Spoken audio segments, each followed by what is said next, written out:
एक पर्सनल सवाल पूछूं? हाँ जी, आपकी लव स्टोरी के बारे में पूछूं, मैम के बारे में? कुछ भी पूछ सकते हो। How did you and ma'am meet? Okay, हम लोग अलियोना की जो बड़ी सिस्टर है वो मेरी कोलीग, वो आईटीडीसी जिस कंपनी में हम थे वहाँ पे पहली लेडी शेफ़ थी। होटल्स में शेफ़ लेडी होती नहीं थी। ओके। तो she was the first lady chef. तो मैं जब मेरी पहली जो जॉब में जो पहला होटल मुझे दिया गया as a chef at a very young age, मैं 20 साल का ही था, वाज बनारस। ओके। वहाँ मैं रहा करीब 2.5 पौने 3 साल। मेरी ट्रांसफ़र हुई तो मुझे जो रिप्लेस करने के लिए शेफ़ आई वो वंदना, मेरी जो अब साली, अलियोना की सिस्टर। तो बिकॉज ऑफ वंदना मैं, पता था मुझे कि अलियोना उसकी सिस्टर है, बट नॉट नथिंग, उससे ऊपर कुछ नहीं। जब उसकी मेरे से वहाँ पर टेक ओवर करने के लिए आई, तो उससे पहले मैं दिल्ली आया हुआ था और बनारस ट्रेन में हम जा रहे थे और सर्दियों का टाइम था। हम ट्रेन में बैठे हुए थे, 2 आइल सीट थी। एंड ऐसे ही कि मैं तो उसको वंदना सिस्टर, वो उसने कहा कि अच्छा मैं सिस्टर के पास जाती हूँ, अभी वो अ, है, और मैं अभी वहाँ पे था, शी हैड जस्ट कम इन, तो हैंड ओवर का टाइम होने वाला था।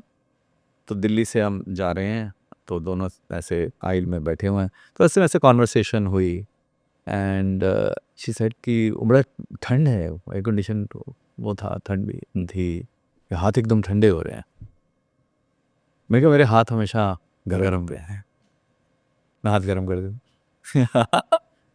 तो मैंने वो हाथ पकड़ लिया हमने, तो हाथ आज तक गरम कर रहा हूँ। How sweet. सो वहाँ से शुरू हुआ, बनारस पहुँचे तो because I was the out going chef. अब आउट गोइंग मतलब आराम होता है ना कि अब ठीक है, जो नया है उसको पूरी मेहनत करनी होती है। तो अलियोना तो बनारस गई थी कि घूमने के लिए, दीदी के पास जा रहे हैं हम, थोड़ा घूमेंगे, वो तो काम पे लगी हुई है। तो वंदना ने मुझे बोला कि अच्छा मेरी सिस्टर आई है, वो थोड़ा उसको, यू आर लिटिल फ्री तो उनको घुमा दो। मैं कहा बिल्कुल घुमाता हूँ, आज तक हाथ पकड़ा और घुमा रहा हूँ। हाउ स्वीट, बिकॉज मैंने हमेशा नोटिस किया कि मैम एक पिलर की तरह आपके साथ खड़ी रहती हैं हर जगह, हर वक्त। And it is so heart warming to C.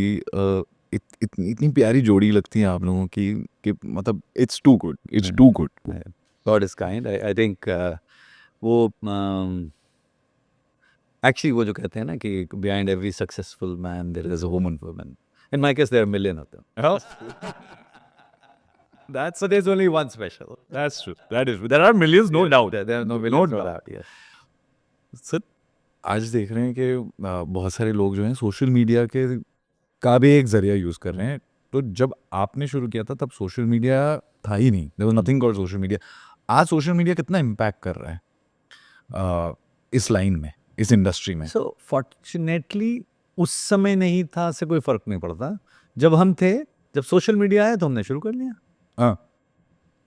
So it's not कि भाई जब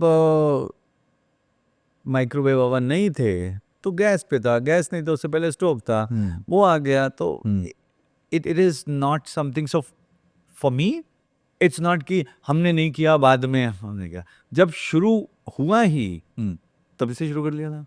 तो मतलब अब उस समय जब शुरू किया तो तब मुझे याद है, अभी भी यूट्यूब में मैं सब शेफ्स को बोलता था, मैंने यूट्यूब कर लो तो क्या फायदा है सर, क्या होगा सर, कुछ तो बनता नहीं है। मैं put a foot in the door, ऐसे मैं बोलता था। तो हमने तो बहुत पहले शुरू कर दिया, जब जो होता था हम कर लेते थे। करेक्ट। क्या हुआ था पता नहीं, मैं कहा उनको भी नहीं पता, हमें भी नहीं पता। सो ये जब भी कोई एंगेजमेंट के, सो एक चीज़ टीवी करने के साथ में मुझे चीज़ समझ आई कि ये हमने जो पॉपुलैरिटी मिली, जो रीच मिली, वो किस वजह से मिली, उसका medium of mass reach television. So if there is a medium of reach or mass reach, do not ignore it.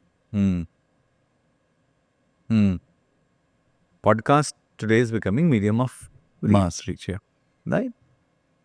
Don't Ignore it. Don't ignore it, Very true. Don't ignore. Very true. तो कितना impact, अभी ज़रूरी नहीं है कि जैसा Facebook जब शुरू हुआ आज वैसा हुआ नहीं है। स्नैपचैट सऊदी अरेबिया में बहुत चल गया, यूएस में बहुत चल गया, इंडिया में नहीं चला। टिकटॉक इंडिया के अंदर बैन हो गया, बट इट्स नॉट, ये इवॉल्व होता रहेगा।